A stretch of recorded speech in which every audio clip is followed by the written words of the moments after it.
So you've been sitting around thinking, how can you change your spouse? Like, really, you've been sitting around, you've been planning, you've been trying to think of ways to actually get him or even her to change for your benefit, to do the things that you actually want him or her to do so your relationship could run smoothly. And you are just thinking, you've been sitting there wondering, how did you get into this relationship with this person who seems to be very selfish at times, who seems to be just all about one's self at times, and seems to be like, how could I actually have chosen him or chosen her, because he or she is very, very selfish.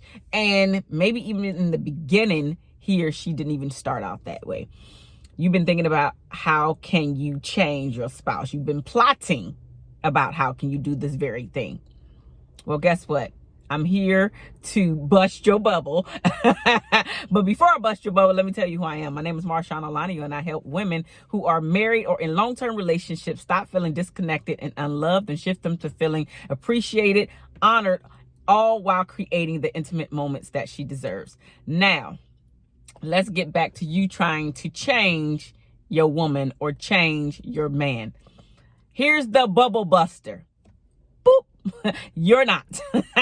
Yes, that if you don't get nothing else from this video, get that. You are never going to be able to change your spouse, your partner, your children, your parents, your friends. Yes, I can keep going down the line. You are never going to be able to change anyone but yourself, especially your spouse, especially anybody outside of your body. Anybody outside of your control, you will never be able to change him or her, no matter who they are. In this instance, we're specifically talking about the person that can irk you the most, the person that can actually get under your skin and make it crawl and make you want to punch him or her in the face. Again, I highly do not recommend that, but you get what I'm saying. Your spouse, your partner can irk you to the 25th degree and beyond, and you like really just walk into it. Walk into it. This is where you put the net. Walk into it is how you're feeling about your partner or spouse. Is it all the time? No. Hopefully it's not all the time. But there are definitely things that he or she does to you.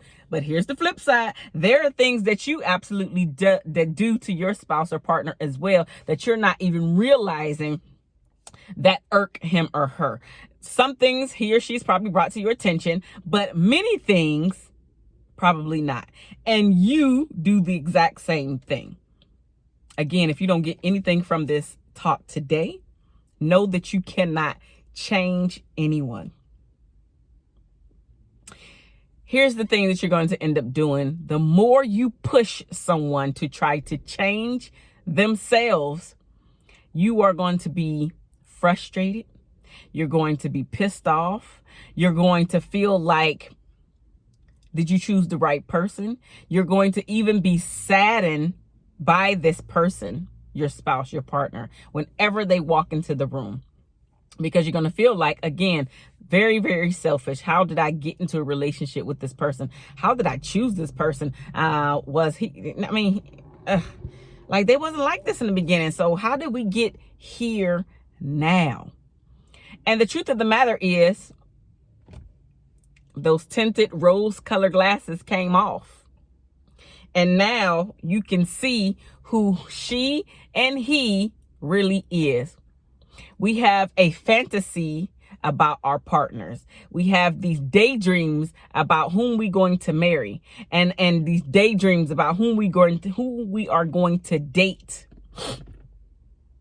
and how we're going to be treated every single day. Should you be treated the majority of the time honorable, respectful? Yes. However, let's be real. There are going to be moments where they're going to pop off and say something at the right time, or you are going to pop off and say something at the right time that's not in the best interest of the relationship nor respectful. Because sometimes people catch you at the right time. I'm never saying that it's the right thing to do. Never, ever, ever. However, let's be real. It is going to happen. It is going to be something that you're like, oh, gosh. And it's not, unfortunately, it's not even what he or she actually says to you. It's how you handle what he or she says to you. Because again, you can only control you. You can only control this. You can only control the things, your actions, the things that you do, the behaviors, the habits, all that stuff you have control over. Your spouse is not on the list of things or people that you can control. The short list of people that you can control is you. The person that looks at you when you're looking in the mirror. Even your babies. You can't control your babies as much as we want to as moms, as parents, as fathers. We want to control and keep our babies safe. We cannot control our children. That goes the same thing. Just like you can't control a little toddler. Listen, I got a 3-year-old. She's almost 4, but I got a 3-year-old. I can't control her. I can't. I can guide her. I could discipline her, but I cannot control her. My husband is a person, right? I cannot control him. I can ask him to do things, to treat me a certain way, to speak to me a certain way, to, whatever it is that I need in the relationship to feel happy. I can give him all of this stuff, right? But at the end of the day, he's choosing to do it or not. It's his choice. Whether he wants to actually show up and give me the things that I need in a relationship or not.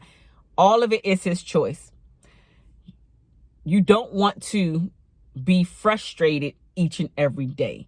You do not want to get your blood pressure high where you're ending up in the hospital. You do not want to get anxiety because you're worrying about all of this stuff. These things that can't get done, the things that you want to get done. How come your spouse can't help you do X, Y, and Z? You keep asking for this. You're never getting it. How can we keep having the same conversation over and over and over again? They're never getting it, right? So you're putting yourself in a frenzy, literally for no reason. Literally for no reason. I know that it's easier said than done, especially if this is something that you're not used to doing, which is holding your tongue. Let me back up. Which is asking for what it is that you want, and then waiting for whatever comes. Whether it's you getting what you actually want or not.